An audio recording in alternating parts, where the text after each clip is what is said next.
வருகின்ற 2026ஆம் ஆண்டு சட்டமன்ற தேர்தலில் நாம் தமிழர் சீமான் கட்சிக்கு கடைசி இடம் கிடைக்கும் என்று பரபரப்பு தகவல்கள் வெளியாகியிருக்கிறது.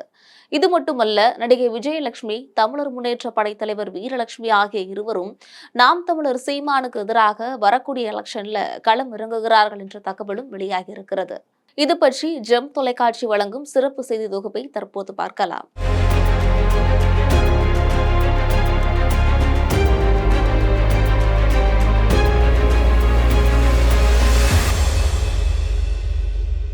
தமிழக அரசியல் கட்சிகள்ல தனக்கென தனி இடத்தை பிடித்திருக்கிறது சீமான் தலைமையிலான நாம் தமிழர் கட்சி.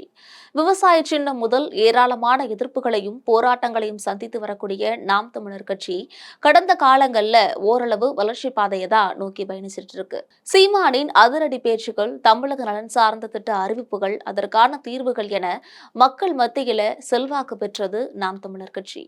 ஆனால் தற்போதைய சூழ்நிலையில நாம் தமிழர் கட்சி மிகப்பெரிய பின்னடைவை சந்தித்து வருகிறது. கடந்த 2016ஆம் ஆண்டு நடந்த சட்டமன்ற தேர்தலில் 234 தொகுதிகளிலும் நாம் தமிழர் கட்சி தனித்து போட்டியிட்டது. தேர்தல் முடிவுல 1.1% வாக்குகளை பெற்றது. ஒரு தொகுதியில் கூட நாம் தமிழர் கட்சி வெற்றி பெறவில்லை. இதேபோல 2019ஆம் ஆண்டு மக்களவைத் தேர்தலிலும் அனைத்து தொகுதிகளிலும் தனித்து போட்டியிட்டு தோல்வியை தான் பெற்றது. இதேபோல் 2019ஆம் ஆண்டு மக்களவைத் தேர்தலிலும் அனைத்து தொகுதிகளிலும் தனித்து போட்டியிட்டு தோல்வியடைந்தது.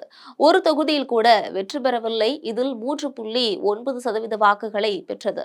அந்த நேரத்தில் களமிறங்கிய அம்மா மக்கள் முன்னேற்ற கழகம் 5.5% வாக்குகளையும், கமலஹாசன் தலைமையிலான மக்கள் நீதி மய்யம் 3.7% வாக்குகளையும் பெற்றது. நடந்து முடிந்த 2021 சட்டமன்ற தேர்தலில் நாம் தமிழர் கட்சி சுமார் 7% வாக்குகளை பெற்றிருக்கு அப்படின்றது குறிப்பிடத்தக்கது. இருந்தபோதிலும் ஒரு தொகுதியில் கூட நாம் தமிழர் சீமான் கட்சி வெற்றி பெறவில்லை.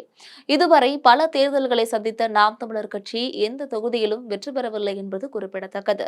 இந்த நிலையில வருகின்ற 2026ஆம் ஆண்டு தேர்தலிலும் நாம் தமிழர் கட்சி தனித்து போட்டியிடும் என்று சீமான் அறிவிச்சிருக்காரு. இது தொடர்பாக 50 வேட்பாளர்களை தேர்வு செய்த நிலையில வருகின்ற ஜனவரி மாதம் 234 தொகுதிகளுக்கும் வேட்பாளர்களை அறிவிக்கப் போவதாக தெரிவிச்சிருக்காரு. வழக்கம் போல 117 தொகுதிகளில் ஆண்களும் வேட்பாளர்கள், 117 தொகுதிகளில் பெண் வேட்பாளர்கள் நிறுத்தப்பட இருக்கிறார்கள். இந்த நிலையில நாம் தமிழர் சீமான் கட்சி குறித்து பல்வேறு எதிர்க்கட்சிகள் ஆய்வுகளும் நடத்திட்டு இருக்காங்க. இந்த ஆய்வுகளின்படி வரக்கூடிய சட்டமன்ற தேர்தலில் நாம் தமிழர் கட்சி சீமான் மிகப்பெரிய பின்னடைவை சந்திப்பார் என்ற தகவல்கள் தெரிய வந்திருக்கு. முன்னதாக நடைபெற்ற வேட்பாளர் தேர்வுல ஏராளமான முரண்பாடுகள் இருப்பதாக நாம் தமிழர் நிர்வாகிகள் திரைமறைவுல கொடிபிடிக்க ஆரம்பிச்சிருக்காங்க. சீமான் தன்னுடைய இஷ்டம் போல் தன்னிச்சையாக வேட்பாளர்களை தேர்வு செய்கிறார். எந்தெந்த தொகுதிகளில் யார் யார் வெற்றி பெறுவார்கள் என்பது அந்த பகுதிகளில் இருக்கக்கூடிய நிர்வாகிகளுக்கு தான் தெரியும்.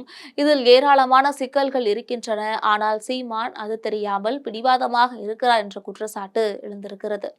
குறிப்பாக வரக்கூடிய தேர்தலில் சாதி ரீதியாக வேட்பாளர்களை நிறுத்தப் போவதாக பேசப்படுகிறது. எந்த தொகுதியில் என்ன ஜாதியினர் அதிகமாக இருக்கிறார்களோ அதன் அடிப்படையில் வேட்பாளர் தேர்வு நடைபெற்று வருவதாக சொல்கிறார்கள். இதனைத் தொடர்ந்து தமிழ்நாடு முழுவதும் ஏராளமான நாம் தமிழர் தொண்டர்கள் மனக்குமுறல்ல இருக்கிறாங்க. அவர்கள் வரிசையாக கட்சியை விட்டு விலகுவார்கள் என்று தெரிய வந்திருக்கு. இது நாம் தமிழர் சீமானுக்கும் மிகப்பெரிய பின்னடைவாக இருக்கும் என்கிறார்கள் அரசியல் பார்வையாளர்கள். இது மட்டுமல்லாமல் வருகின்ற சட்டமன்ற தேர்தலில் நடிகை விஜயலட்சுமி சீமானுக்கு எதிராக பிரச்சாரம் செய்ய போவதாக சொல்லப்படுகிறது. ஏற்கனவே நடிகை விஜயலட்சுமி விவகாரத்துல சீமான் மீதான அந்தஸ்து குறைவடைந்த நிலையில தேர்தல் களத்துல நடிகை விஜயலட்சுமியின் பேச்சு மிகப்பெரிய பரபரப்பை ஏற்படுத்தும் என்கிறார்கள். இதேபோல் தமிழர் முன்னேற்ற படை தலைவரான வீரலட்சுமியும் தனிப்பட்ட முறையில சீமானுக்கு எதிராக தேர்தல் களத்தில் இறங்குவார் என தெரிகிறது. வரக்கூடிய சட்டமன்ற தேர்தலில் சீமானுக்கு எதிராக தமிழர் முன்னேற்ற படை தலைவர் வீரலட்சுமி மாவட்டம் தோறும் கூட்டம் போட்டு பேசுவதற்கான ஏற்பாடுகள் நடைபெற்று வருவதாக சொல்கிறார்கள். ஏற்கனவே வீரலட்சுமி சீமான் மீது அடுக்கடுக்கான குற்றச்சாட்டுகளை கூறி வருவது குறிப்பிடத்தக்கது. இதனுடைய பின்னணியில திமுக செயல்படுவதாகவும் தகவல்கள் பரவிட்டிருக்கு. இது மட்டுமல்லாமல் சமீப காலமாக நாம் தமிழர் கட்சி சீமான் தமிழக வெற்றிக் கழக தலைவர் விஜய் குறித்து காரசாரமாக பேசி வருகிறார். இது மட்டுமல்ல, அவருடைய பேச்சு நாகரிகமாக அமையவில்லை, மிக மோசமாக நடந்து கொள்கிறார் என்ற கருத்தும் தற்பொழுது மக்கள் மத்தியில எழத் தொடங்கியிருக்கிறது.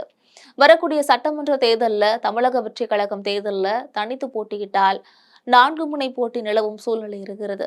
அந்த வகையில நாம் தமிழர் கட்சி கடைசி இடத்திற்கு தள்ளப்படும் என்கிறார்கள்.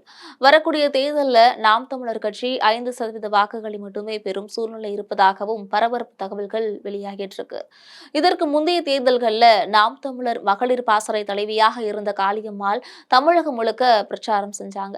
தற்பொழுது அவங்க கட்சியிலிருந்து நீக்கப்பட்ட நிலையில வரக்கூடிய தேர்தலில் நாம் தமிழர் கட்சி சீமான் மட்டுமே பிரச்சாரம் செய்யப்படும் சூழ்நிலையில இருக்கிறாரு. நாம் தமிழர் கட்சியிலிருந்து காளியம்மாளை நீக்கியதும் கட்சி தொண்டர்களிடையே அதிருப்தியை தான் ஏற்படுத்தி இருந்தது. இது மட்டும் இல்லாமல் கடந்த தேர்தல்கள் அனைத்திலும் நாம் தமிழர் கட்சி வேட்பாளர்கள் ஒருவர் கூட வெற்றி பெறவில்லை என்பதால வரக்கூடிய தேர்தலில் போட்டியிடுவதற்கும் தயக்கம் காட்டி வருகிறார்கள். திமுக, அதிமுக, தமிழக வெற்றிக் கழகம் ஆகிய அரசியல் கட்சிகள் வரக்கூடிய தேர்தலில் ஏராளமாக செலவு செய்யும் பட்சத்தில் தேர்தல் செலவுகளை வேட்பாளர்களை பார்த்துக் கொள்ள வேண்டும் என்று நாம் தமிழர் சீமான் முடிவெடுத்திருப்பதாக தெரிகிறது. இதனால வேட்பாளர் தேர்வுல இந்த முறை மிகப்பெரிய பின்னடைவு ஏற்படும் எனவும் சொல்லப்படுகிறது. இப்படிப்பட்ட சூழ்நிலையில நாம் தமிழர் கட்சி சீமான் அடுத்த கட்டமாக என்ன செய்ய போகிறார் என்ற பரிதாப கேள்விகள் எழுந்துள்ளன.